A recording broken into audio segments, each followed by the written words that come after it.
Hi, I'm Charlotte, I'm the cinematographer for Serendipity. I've really been interested in cameras for like several hundred years and I'm really excited to get to work on such a cool project.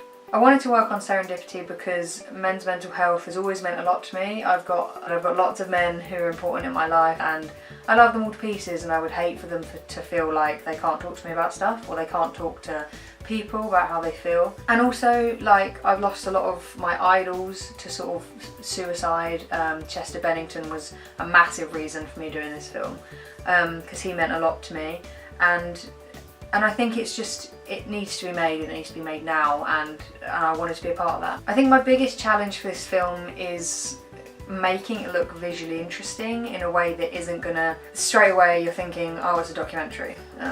So many people are in that sort of mindset, and from the off I really wanted to make this a really visually stunning piece so that people watch it for entertainment as well as just for like education and to spread the word about men's mental health. So yeah, I think the biggest challenge is going to be coming up with shots with the director that we feel aren't your stereotypical documentary shots. We want to come up with something that's a little bit different, a little bit more interesting, and I think to do that is just a case of preparing for it and making sure we get awesome locations as well so that we can really make it pretty, because if the location can do half the job for you, then that's definitely a plus. I think like there are two main things I'm really excited about. The first thing is obviously getting to practice my craft.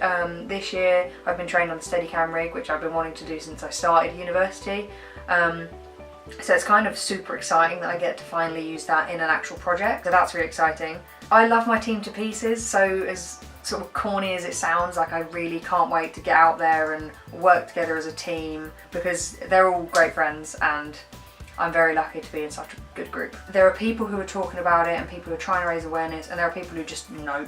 There are still people who shut it down, and I think not many people feel comfortable talking about it. The lead singer of my favourite band came out and said, you know what, it's great if we're telling people to talk about how they feel, but if no one's listening, it's useless. They're talking into mid-air and everyone's just talking over each other. Listening to each other is one thing that I really feel strongly about, and we need to create an environment where men in particular feel comfortable talking about it. There's no point saying to them, keep talking, because if we're not listening, that's useless to them. So I think that's why it's so important to me, that's why this film is so important to me. I was lucky enough to work on a really awesome documentary last year about Finn, the police dog, and that was so much fun. That was part of the motivation for me wanting to be involved in this film, because documentary is a whole different thing. Like, it's going out there and it's not really knowing what's going to go on, and like with a drama you've got a script, you've got a storyboard, and